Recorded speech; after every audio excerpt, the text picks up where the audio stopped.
I love food. I mean, who doesn't? It gives me a new kind of excitement every time I try new foods. There's always one source that fulfills my needs. That's Binus TV. I can get a lot of interesting info about a good place to eat food, how to cook them, and how to enjoy them as well.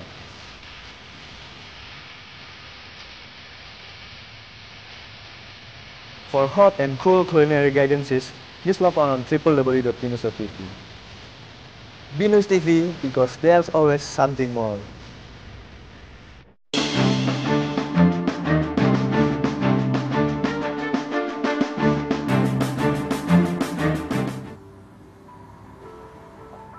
Oke, pemirsa, kembali ke program The Inspirator bersama Dato Andrew Ho.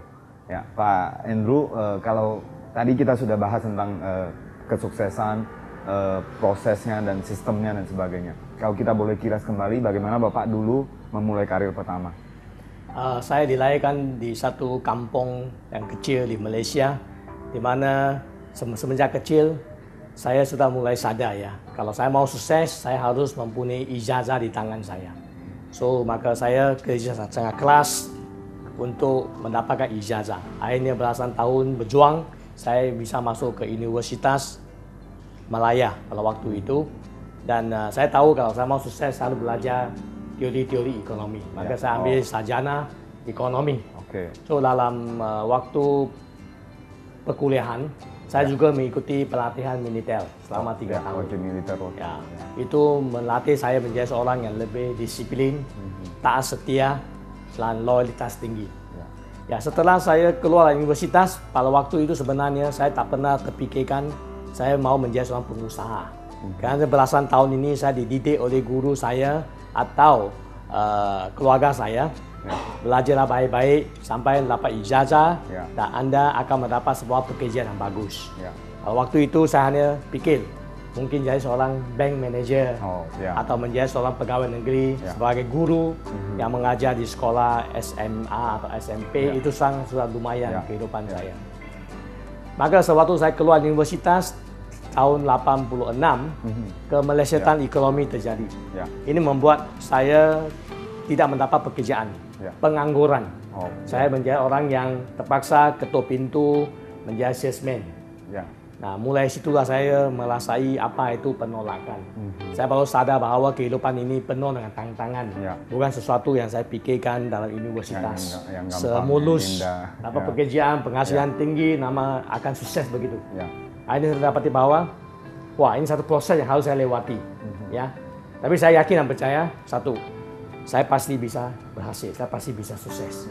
Apalagi saya mempunyai pengalaman dan ijazah yang ada di tangan saya. Sesudah itu saya menjadi seorang wartawan selama 2 tahun. Sebagai wartawan penghasilan lebih tetap, tapi masih kecil. Tapi bagi saya satu pengalaman yang luar biasa, di mana saya bisa ketemu banyak orang yang sukses di kota-kota besar di Malaysia. Saya bisa makan siang bersama dengan mereka, minum kopi dengan menteri. Disitulah membagi satu dorongan kepada saya. Karena mereka bisa, kenapa saya tidak bisa? Saya juga harus bisa. Itulah membuat saya mulai berani memimpi menjadi seorang pengusaha. Apalagi pada waktu itu saya membaca satu laporan, 74% orang yang sukses kaya di muka bumi ini pada waktu itu adalah berawal dari pengusaha. Itu membuka wawasan saya supaya saya berani mimpi untuk menjadi seorang pengusaha. Jadi malah mulai dari proses waktu itu jadi wartawan, waktu ketemu dengan banyak narasumber yang lain malah dapat banyak ilmu tentang kesuksesan. Betul, inspirasi, motivasi saya. Dan mulai fokus jadi seorang entrepreneur juga di situ ya. Maka pada mulai waktu itu saya pikir saya juga bisa belajar untuk menjadi seorang pengusaha. Maka proses itu berlalu, akhirnya lah sampai hari inilah saya bisa menjadi seorang pengusaha yang telah membantu saya mencapai banyak impian-impian yang go-go yang saya tak pernah pikirkan sebelum itu. Saya baca buku Dr. Andrew Ho sempat menekuni banyak bidang karir ya, termasuk tadi pertama salesman, jadi wartawan, saya pernah jadi guru juga 6 bulan di sekolah. Guru sekolah. Jadi jadi dari pengalaman itu dari semua profesi yang Bapak tekunin, mana yang paling berkesan, Pak? Sebenarnya setiap proses itu saya alami, saya jalan dengan sepenuh hati. Saya benar-benar menikmati proses itu. So saya banyak belajar lah setiap proses dalam kehidupan saya. Tapi selama 2 tahun sebagai wartawan, membagi pengalaman yang luar biasa. Di mana saya berkesempatan ketemu orang yang sangat sukses, kaya di kota besar. Saya juga kesempatan ketemu orang yang paling miskin, penuh penderitaan di gang-gang gitu. Saya ketemu banyak lapisan masyarakat berbeda-beda. Itu membuat saya sadar bahwa kenapa manusia dilahirkan sama, kok mempunyai nasib dan kehidupan yang berbeda. Sama sekali berbeda. Nah, itu membuat saya mulai pikir. Nah, satu membuat saya sadar bahwa kenapa mereka berbeda. Faktor yang utama adalah apakah mereka berani mimpi tak? Apakah mereka berani memperjuangkan impian mereka? Jadi dari setiap proses yang dilewati bukan mana yang paling penting, tapi malah semua itu yang penting, yang penting yang akan membentuk kita.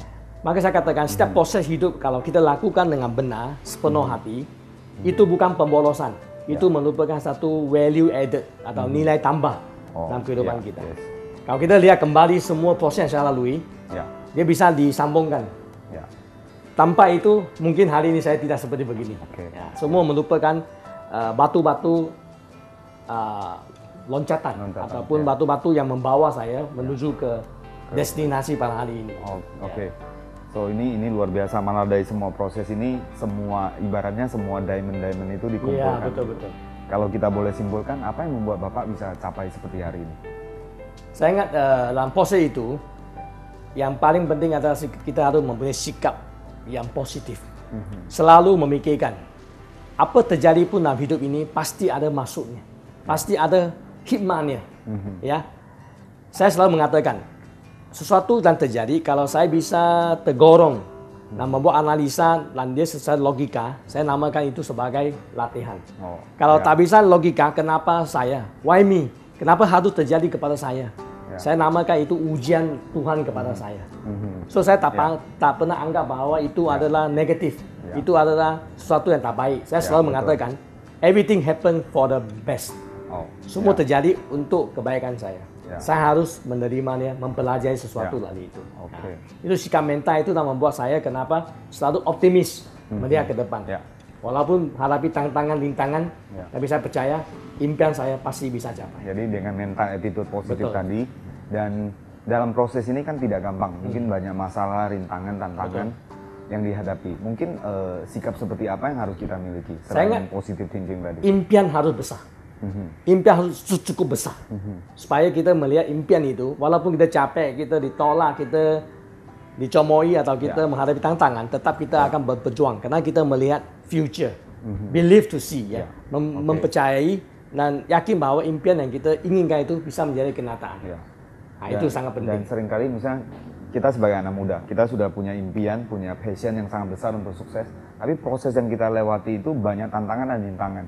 Sehingga kadang seperti banyak penderitaan yang kita lewati. Nah, sikap seperti apa yang harus kita miliki sehingga kita bisa lewatin? Saya ingat semua orang harus membayar harga untuk mendapat sesuatu.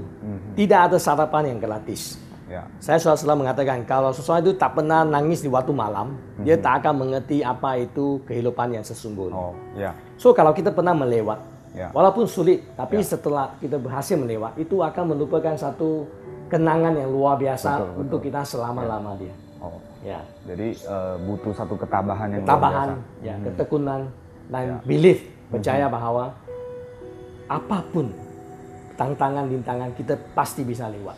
Tidak ada sesuatu tantangan-rintangan yang dibagi Tuhan kepada kita itu tidak bisa kita tanangi dengan baik.